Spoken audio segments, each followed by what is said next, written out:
Salutations, everypup, and welcome to Chapter 12 of Ignore the Dementor by NinjaPandaScholar. As always, a link to the fic will be in the description below. And with that out of the way, let's jump on into it. Chapter 12, How to Write a Business Letter. Harry had been with the other Dementors at Azkaban for about 5 days, and the morning of Christmas Eve was dawning. It had been a highly productive 5 days overall. From what Harry could tell, the Dementors were excellent at running a prison, but terrible at contract negotiations. The consensus seemed to be that it would be best to either stick it out with the Ministry or take Voldemort up on his offer, just so they wouldn't have to move. When Harry explained very patiently that neither of those options were in their best interests, the common vote was to just pick an offer off the top of the pile and accept that one. The pile turned out to be a literal pile. Apparently, the creatures were highly in demand across the world to run magical prisons. Every offer they had received over the years had been tossed into an empty cell in the minimum security wing, and the pile was overtaking almost half the cell. Harry, Jean, and Athena ended up sorting through the entire pile and narrowing it down to just one neat stack of acceptable offers. Any repeat letters were tossed, those for prisons in very cold climates, those that didn't have a maximum security wing, and ones where the air was too dry to create mist. Once the letter for the prison located on its own Once the letter for the prison located on its own Caribbean island was explained to the group, all around 150 or so Dementors voted unanimously to accept the offer. Harry then found himself learning how to write rejection, resignation, and acceptance letters. He figured he was gaining some very practical business experience, at least. He tore up 5 letters before he had an acceptable one to send to Voldemort, respectfully rejecting his offer. Since it was coming from the Dementors as a whole and not Harry Potter, he figured he needed to represent them as they would want to be represented, and they were a very neutral party in the war. Really, if it didn't impact their ability to hang out around evil people and feed from their souls, they didn't really care what was going on. Considering neither side of the war cared for them, really, both sides hated them, Harry could understand where they were coming from. The Ministry was also sent a letter of resignation, though no one believed they would actually read it. The Dementors didn't want to leave their post without someone realizing they were gone, so Harry came up with the idea of sending a letter to the newspaper. He hadn't quite figured out how to ensure they printed it, so it was currently sitting on his makeshift desk in the cell he had been given for his own personal use. One of the Dementors, Ronnie, if he had to guess, had even put a piece of what looked like aluminum foil up by the tiny barred window to catch the sunlight and cast shiny stars throughout the cell. To Dementor, the prison already felt pretty homey, but the other Dementors seemed to be really trying to make Harry feel welcome and like he was a valued member of the group, especially as he had helped them so much already. The acceptance letter was much easier to write, but then he had to deal with the back and forth of the negotiations. After the initial letter of acceptance was sent by Owl, the ministry located in the Turks and Caicos sent a self-updating parchment where they could communicate instantly with each other just by writing on the paper. They used this to mock up a draft contract that Harry insisted needed to be looked over by a solicitor before it was finalized. The Dementors and the Caribbean Ministry ended up agreeing to just 20 years in the initial contract, with the opportunity to extend for another 50 years at that point if both parties found the arrangement acceptable. This was much better than the Dementors' original contract with the British Ministry for 100 years without acceptable communication of terms. They also made it very clear that a house elf would be required to be at every in-person negotiation for translation purposes. Harry couldn't believe they had gotten through all of that in only 5 days, but it did help that none of the Dementors had to sleep. It was the most useful he had felt in a very long time, maybe ever. He felt bad for leaving Jamie and hoped someone was taking care of him, but he actually felt needed at the prison and not like he was in the way or one wrong move from getting the rest of his friends and family killed through a mistake he made. The Dementor's excitement over their move was infectious as well. Harry happily sat through a lecture led by Athena and King on what to expect on an island where with more sun and warmer weather since they seemed to be the best traveled of the group. Everyone oohed and awed when Athena explained how the sun would glint off the water and shine like diamonds. Harry was glad to know he wasn't the only Dementor fascinated by shiny things. Christmas Eve was positively festive at the prison. Well, not for the prisoners. Harry was positive the prisoners had no clue what day it even was. But the Dementors knew how to party on their end. Apparently, Dementors can sing. Harry wasn't sure how that it would sound to someone with human ears. Probably horrifying. But to him, they were actually quite good, especially Drake. But no one would tell him that because his ego was already too inflamed. There was also dancing, races across the island, and games that could be played in flight. All the activity ground to a halt, and a hush settled over the group as a blonde fairy landed right in the midst of the activity. The fairy's wings were iridescent and caught the light, shining like they were covered in crystals and casting little rainbows on the stone walls.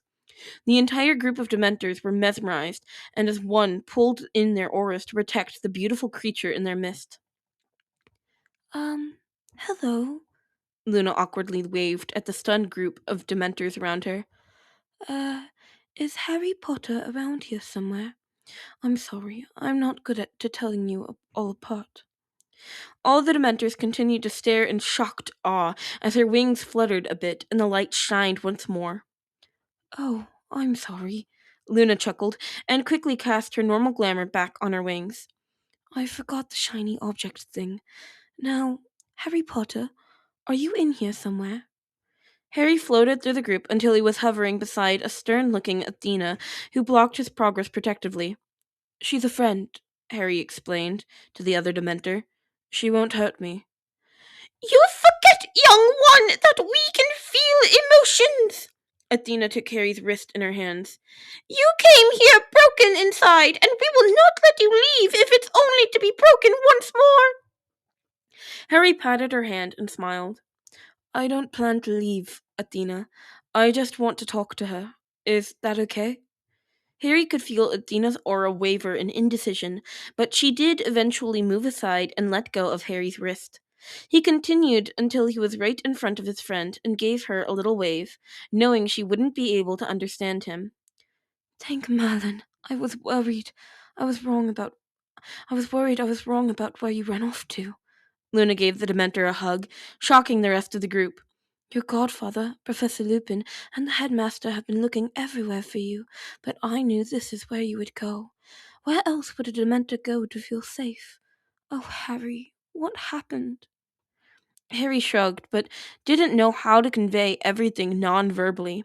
Frankly, he didn't feel up to conveying it verbally either. I guess I should explain why I'm here. Luna bounced happily and pulled Harry over to a boulder she sat down on. The other Dementors slowly dispersed, finally believing Harry would be relatively safe. Hedwig came to me yesterday, distraught. Harry, you have a lot of apologizing to do there, I'm just saying. Anyway, she seemed to want me to follow her, so I flew along behind her to somewhere in London. I ended up having to sit on a street corner and stare at the magic for the longest time until I could work out I was looking at a townhouse. Then I just walked up and knocked. You saw through the Fenelius charm? Harry exclaimed, forgetting Luna couldn't understand him. Oh, sorry, right. Luna looked at him sheepishly. Creature! After a loud pop, the ancient house elf stared around himself in fear, but took a deep, steadying breath and turned to Luna. Mistress Fairy, did you find Creature's friend? Yes, Creature. Luna smiled at the elf kindly, before motioning to Harry. Here's Harry. Do you mind translating for him, please? Creature nodded with a little awkward wave to Harry. Yes, Mistress Fairy, he responded promptly. Harry Dementor, you shouldn't have run off. You should have told Creature at least. He turned to admonish Harry next. I'm sorry, Creature. Harry shook his head, confused that the house elf actually cared. The elf narrowed his eyes, but just crossed his arms and gave Harry a little nod. Creature, would you ask Luna how she got into the house? Luna just rolled her eyes after Creature's translation. Really, Harry, I'm a fairy, she said in answer before continuing. Anyway, the headmaster opens the door, and your godfather, who looks remarkably like the singer Stubby Boardman, by the way, was just distraught. Apparently, Mr. Black and Professor Lupin tried to wake you up in the morning after you left, and Jamie, of course, wouldn't wake up. Professor Lupin cast some kind of diagnostic charm, and they freaked out when they realized Jamie doesn't have a soul. They went and got Headmaster Dumbledore, and he had to explain everything to them. I don't think that helped them freak out any less, though. Oh no! So they know now? Harry asked dejectedly. I guess I really won't be returning. I hadn't planned to, but it was nice to know it was an option. What are you talking about, Harry? Of course you're coming back with me, Luna exclaimed in shock. I'm sure the other Dementors are just lovely, but your friends need you. All those men I met at Grimmauld are useless, even the headmaster. You left and they just lost all ability to cope. If I hadn't have shown up, they'd be looking for you in youth hostels in London. That was the actual plan of where they were going to start looking. You left your body and they still thought you'd be out around people. Harry shook his head determinedly. He knew Sirius mentally couldn't accept him as he was, and if Remus couldn't accept himself, why would he be able to accept Harry? No, it was best if he just stayed away. No, Luna, I'll miss you all terribly, but you don't need me. I put you all at risk. You're much better off without me screwing things up for you. I really hope Creature translated what you just said wrong, Luna exclaimed indignantly, as Creature shot her a death glare, clearly communicating he'd translated every single word correctly. What did Severus say to you that sent you off like this? You should know he feels terrible about it. He's been taking care of Jamie ever since you left, and positively beside himself. Not that he'd ever admit that, of course. He told me that he said something he shouldn't have, something that wasn't true at all. Harry shook his head sadly, but very surprised she'd talked to the professor about him. No, Luna, he only told me the truth. He's the only one who sees me as I am. Since I started Hogwarts, he's the only one that saw me. That's how much of a disappointment I am. He's the only one that sees the freak, not the boy who lived, or the son of James and Lily Potter, or whatever. No, you don't know who I really am, Luna. I should stay here. The Dementors actually need me. I can't mess up and get everyone killed here. Creature translated every single word like a curse, and as he opened and closed his little hands like he was imagining strangling Snape over and over again. Creature will destroy the potion's master, he ended his translation with the vehement declaration. No, Creature! He's right, and only told me what I needed to hear, Harry assured him frantically. What in the goddess's name did the human say? Drake exclaimed as he hovered down from where he'd been spying on them from above. I know you're an idiot, Potter, but even you should know he was speaking out of his arse if he said anything like what you just did. Creature likes this new Dementor, the house elf grinned evilly. The Dementor will help Creature destroy the man. Sure, what the hell? Drake shrugged with a nod to the elf. First of all, he's a vampire, not a human, and second, there's no reason to destroy him, whatever that means. Harry sighed and rubbed the back of his neck under his hood. I'm not sure what's going on exactly. Luna looked between the three, since Creature hadn't translated the back and forth. But Severus definitely didn't mean whatever it was he said. He said that he'd had a really bad day and took it out on you. I would have made him come with me, but I wasn't sure if you'd just make it worse. Look, you need to come back and talk to him, and to Mr. Black and Professor Lupin. Mr. Black wanted to come with us, but he just couldn't. He still loves you, but, he tried but couldn't make it here. Professor Lupin and the headmaster are waiting for us at the gates, though. They can't fly, so I had to come on ahead. Just come talk to them, okay? No, it's best that we make a clean break, Harry protested vehemently. They can get on with their lives now and not have to worry about me. Drake sighed loudly. Look, Elf, tell the fairy that she's going to need to bring the Git vampire or this isn't going to get anywhere. Tell her I'll sick Athena on him if he refuses to come. Drake! Really? Harry huffed angrily. Creature will get the Git vampire for a new friend, Dementor, the elf exclaimed before immediately popping away. Do I even want to know what just happened?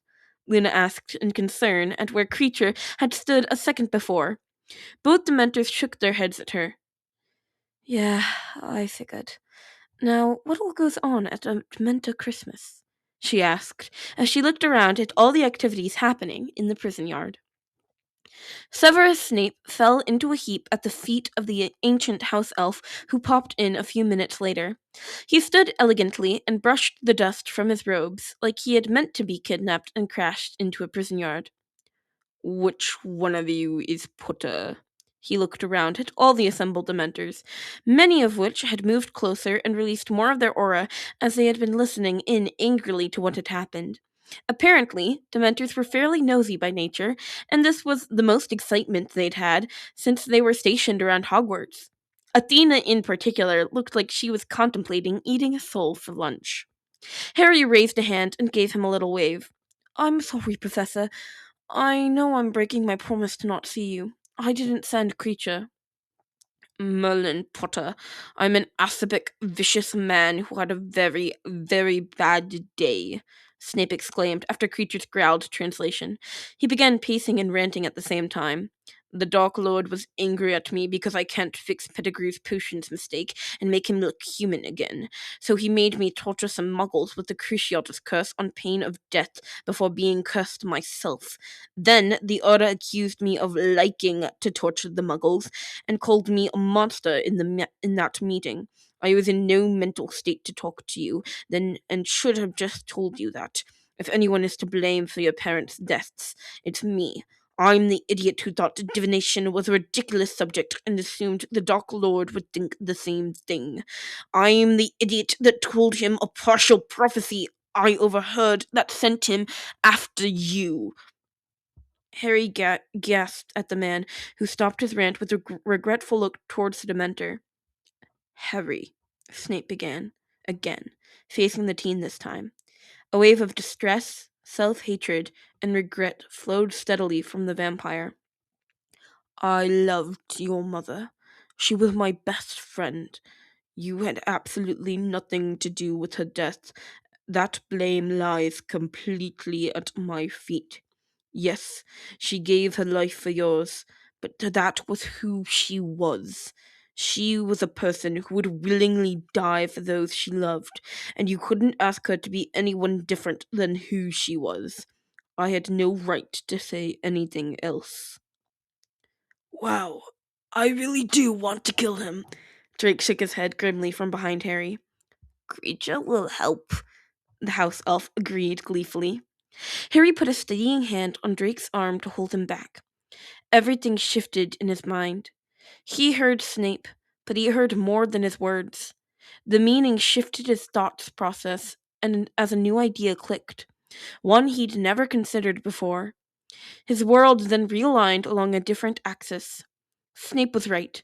Lily Potter was a person who made decisions that she could live with, that fit in her moral code. She made decisions like Harry did with the information she had. Some of her decisions might not have always had the best outcomes either. Snape had made decisions as well. Some not the best or even good in the slightest, but those decisions were based on his knowledge and experiences too. What if it's not either of our faults, Professor? Harry asked in amazement at this new revelation. No, Harry, it's definitely my fault. Snape sighed tiredly after Creature's begrudging translation. I don't know why you believed me for a moment before, but believe me now. I'm the reason your parents were murdered. No, listen. Mum died because of who she was.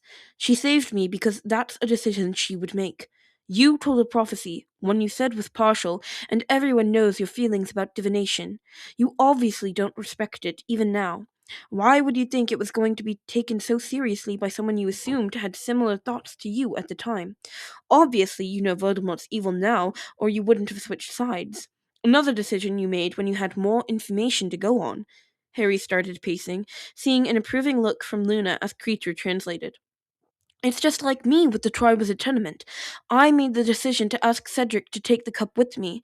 If it hadn't have been a portkey, Hogwarts would have had a united victory. Cedric would have a good job now and be famous, and I wouldn't have been hated by Hufflepuff for stealing a victory. I made a decision based on the information I had and who I am. Maybe his death wasn't my fault, but Voldemort's. Maybe my parents' deaths weren't your fault, but Voldemort's. He is the only one that made decisions to kill people based on the information he had. You just told a funny story you didn't believe, and I just tried to be nice to a friend. Neither of us decided to kill someone intentionally. Why in a Merlin's name would you think the Diggory's boy death would be your fault? Snape exclaimed, throwing his hands in the air in frustration. That's ludicrous. Just as ludicrous as having any fault whatsoever in your parents' deaths. Did you cause the Black Plague centuries ago as well? That seems just as plausible. Severus, I think he's getting there. Luna soothed the man, who was starting to get flustered again.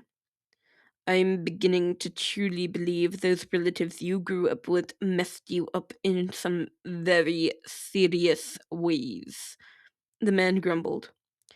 Well, this has gotten boring. I'm out if we aren't going to snack on his soul. Drake shrugged apologetically to Creature before flying off again. Stop being an idiot, Potter, he called out in farewell. So, you coming back with us? Luna asked hopefully. Sirius and Remus want me back? Harry asked, with only a slight glimmer of hope. They've both been insufferably mooning over you since you left. I'm sure I'd be 6 feet underground right now if they knew you left because of some inane thing I said, Snape answered with a sneer. Of course they want you back, you dunderhead. And frankly, I'm tired of having to waste all my nutrition potions on keeping your sorry body alive. Harry grinned at them both before turning back to the Dementors, pretending badly to not be listening. Guys, you think you can handle the move without me? He asked. Of course, Harry.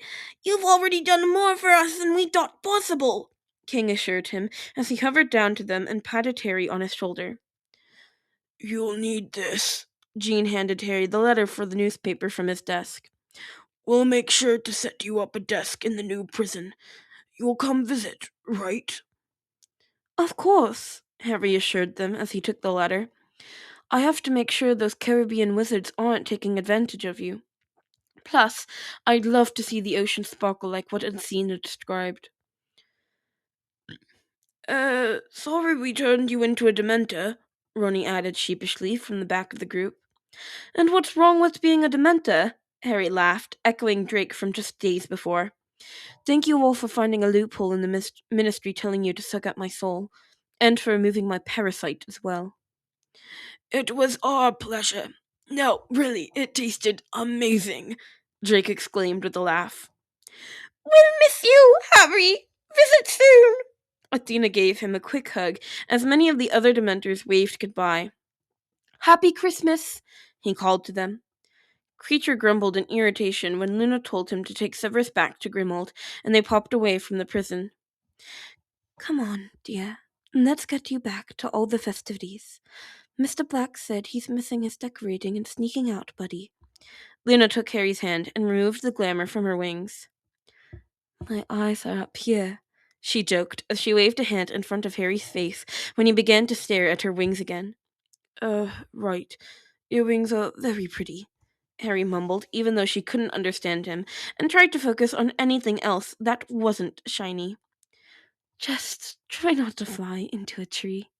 She laughed and took off into the air while Harry followed along behind her. As they approached the gates to the prison, Harry was surprised to see Dumbledore and Remus both pacing worriedly. It confused him to no end why they were concerned. He thought they would have been happy to get rid of him, especially once they learned he was now a Dementor. Found him, Luna exclaimed happily as they both landed past the gates. Miss Lovegood, don't scare us like that again, Dumbledore exclaimed. We told you to wait and we'd find another way in. You weren't to go off on your own. Harry nodded in understanding at that. They had been worried about Luna, not him. That made much more sense. Oh, Harry! Remus exclaimed and rushed forward, only to stop feet from him. We thought we'd lost you. Why did you just run off like that? Why didn't you tell us what happened? Harry cocked his head in confusion again. Because you wouldn't want me around if I told you. See, you can't even get close to me before, even though my aura is completely retracted. It's not like you can understand what I'm saying right now anyway, so this is completely pointless, he huffed. If we head back to the house, Creature can translate for him, or he can go back into Jamie and talk for himself, Luna suggested as she reached over and took Harry's hand in hers. I don't know what you're saying, dear, but I don't think I like your tone. I don't know how you can tell from the screeches, Harry shrugged. It would be nice to be able to be understood again, though. Dumbledore smiled kindly at him, clearly at a loss for understanding. Right, so, Remus, you operate Miss Lovegood, and I'll take Harry here. We'll meet back up at Grimmauld. That tracked, Harry figured. Remus wouldn't want to be that close to him anymore. No, Luna spoke up, looking at Harry out of the corner of her eye. I'm going with the headmaster. Professor Lupin, you have Harry. He thinks you don't want him around anymore. Remus finally closed the distance between them cautiously. Merlin, I know it's you in there, Harry, but it's hard to get past the seeing a Dementor. I'm so sorry. Sirius and I both still want you with us, though. Please don't think otherwise, he said. Remus slowly wrapped an arm around Harry's waist tentatively in a loose hug.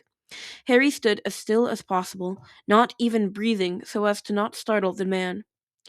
Right, let's go, Dumbledore exclaimed, with a twinkle in his eye as Luna took a hold of his sleeve and they disapparated with a crack. Remus turned on the spot, and they followed immediately after. The four appeared on the street in front of Sirius's house. It still amazes me, Miss Lovegood, that fairies are able to see through a Fidelius charm.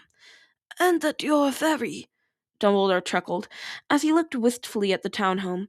I guess the protections we have aren't as secure as we believed them to be. Una smiled at him brightly. Why would a fairy care to tell your enemies where your hideout is located? Usually, we keep to our own realm and don't even interact with either the wizarding or muggle worlds. I'm only at Hogwarts because my mom fell in love with and married a wizard. Xenophilius is my stepdad, though really, since I've lived with him since I was a baby, and my mom passed, he's the only parent I know. I wanted to go to the school he went to. Plus, the other fairies are all so stuffy and uptight, unlike Daddy. I had no idea. Dumbledore looked like he had been gifted a cartload of lemon drops. He was so interested in Luna. You must tell me all about the fairy realm, if you are allowed. I know nothing of the culture. Headmaster, we should probably go in, Remus interrupted. We left Sirius having a bit of a breakdown. Harry was having a bit of a breakdown himself at what he'd find on the other side of the door. How could Sirius ever accept him as a thing that had tormented him for over a decade? They entered the house and were immediately greeted with the sound of breaking china. Sirius was standing in the entry, looking a fright with his hair rumpled and his clothes looking like he hadn't changed for days. The teacup he had been holding was shattered at his feet. He kept one eye on Harry as he addressed Dumbledore. That one's definitely Harry, right? He asked shakily. Yes, Sirius. The Dementor is definitely Harry, the elderly man assured him with a grin and a bounce in his step. Oh, thank Merlin. Sirius rushed forward to everyone's surprise and grabbed the Dementor into a bear hug. I thought I'd lost you, pup. Never do that to me again. I don't care what you are as long as you're here and you don't leave me like that again. Harry awkwardly patted the man on his back, making sure his aura was as tightly pulled in as possible. He hesitated a moment once Sirius pulled away, but he hovered slowly up the stairs after a quick pat to his godfather's arm. He had to find his body. He couldn't take no one understanding him a moment longer. Jamie was just where Harry had left him, tucked into bed. Snape was in the room, though, as well, sitting beside the nightstand that was littered with potion vials. Finally, the errant Dementor has returned, the vampire drawled. I return responsibility of him back over to you.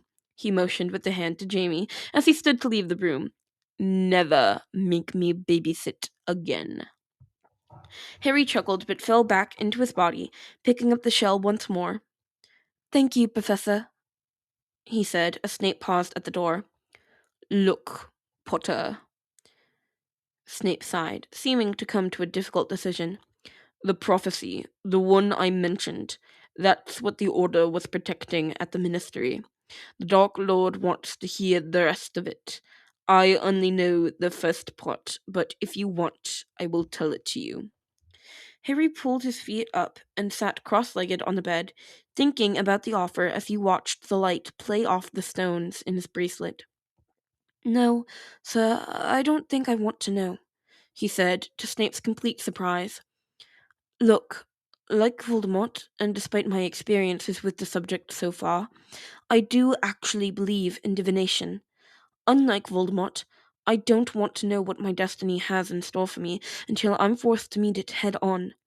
I may have only been with the Dementors for 5 days, but during that time and my time with the HSMC, I've come to some pretty difficult conclusions.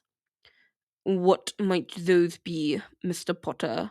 Snape asked as he crossed his arms and leaned against the doorframe in surprised interest.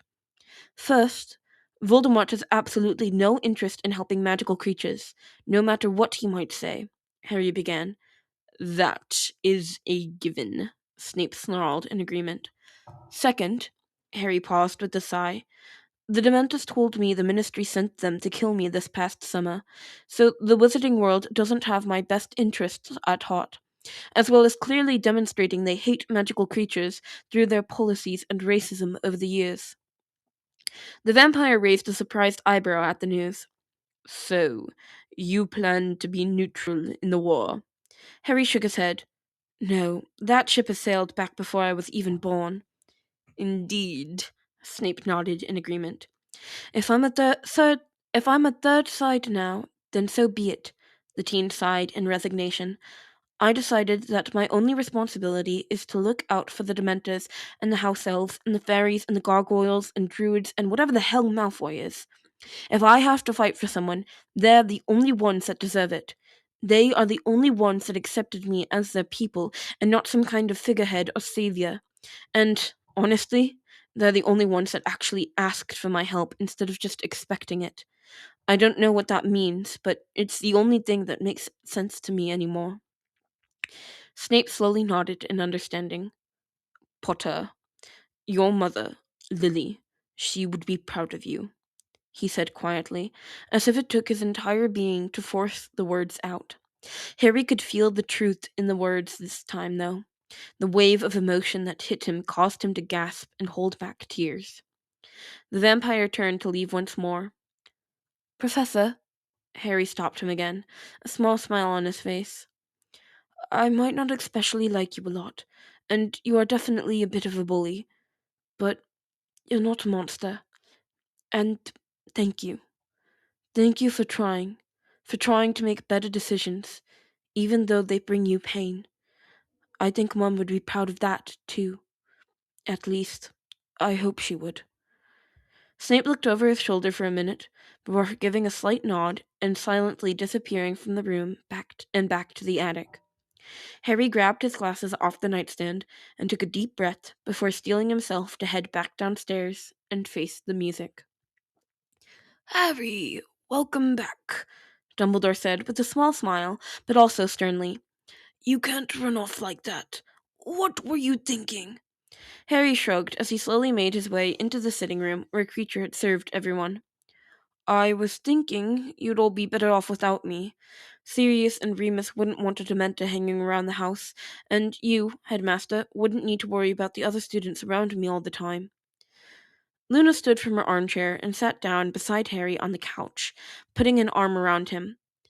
Harry, Dumbledore sighed, showing his age and tiredness. I haven't been worried about the other students. I've been worried about you. Surely you know that your life was completely turned upside down and you were handling it too well, or so I thought. I was worried about you, not that you would harm anyone. I know you'd never do that. See? Luna smiled at him. There is no monster. Miss Lovegood, Albus, maybe you should both give us some time with Harry. I'm sure you have your own Christmas Eve events to get to anyway, Remus remarked, as Sirius was wringing his hands in distress. Daddy is probably missing me, Luna agreed as she stood. Don't make Hedwig or Creature have to track me down again, she warned Harry sternly, but with a smile. Harry winced. He hadn't seen Hedwig yet, and figured that was definitely not going to go well. I won't, Luna, he assured her, and then pulled out the letter of resignation from the Dementors. Oh, would you have your dad print this in the Quibbler, and maybe send it along to the Daily Prophet as well? It's from the Dementors. The older men in the room all looked at the letter in interest but refrained from asking about it since Luna didn't ask. Sure, Harry. Daddy will love to do it. He was looking for something good for the front page. Thank you for coming after me. Luna smiled at his friend broadly. Always.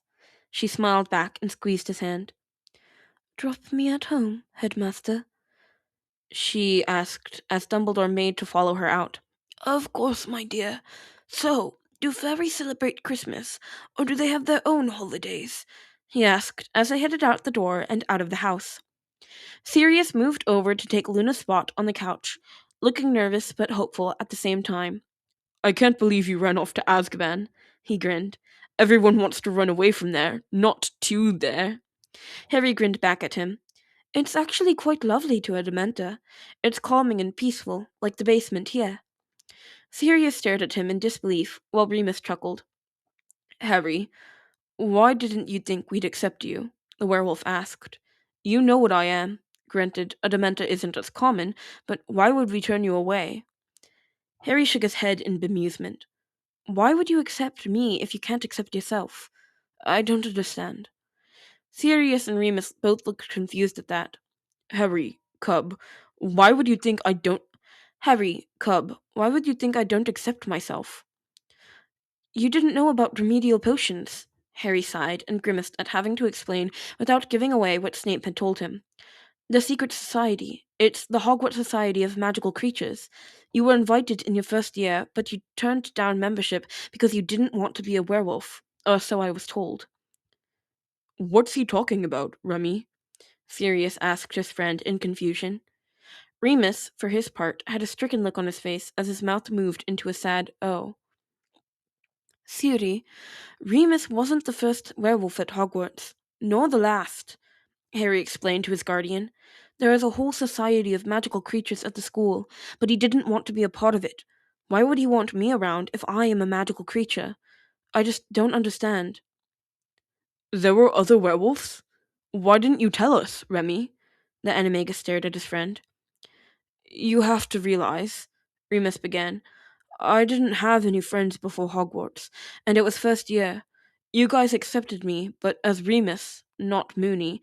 Not yet, anyway. It was because of us. Sirius's eyes grew wide in horror. I didn't know it was quite as extensive of a group as what Harry said.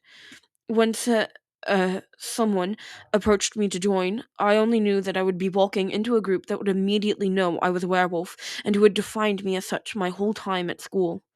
I was scared. Remus shook his head sadly. I lived in constant fear of people finding out what I was.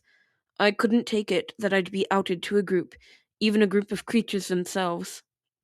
Harry nodded, connecting everything back to his epiphany from earlier. Making decisions based on fear hurts us in the long run, he explained. Remus smiled at him in agreement. Yes, I made many very bad decisions based on fear. I even outed another magical creature once to cover myself when a friend was close to finding out what I was. I still regret it to this day.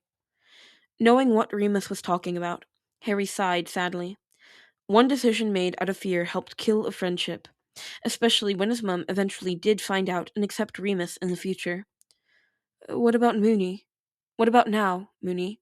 Harry asked. Who are you? Are you a wizard? A werewolf? Or what? Who do you want to be?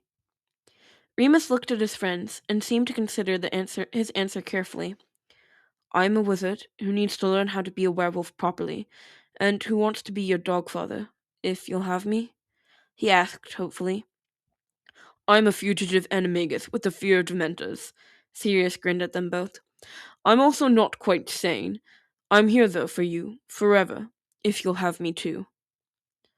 Harry put an arm around Sirius and smiled at them both happily.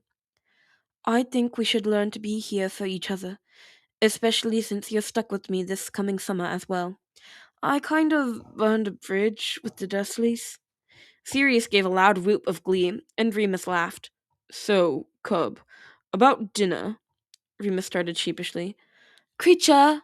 Harry called out loudly before he could be volunteered. And that is a wrap on Chapter 12 of Ignore the Dementor. It's such a wholesome chapter.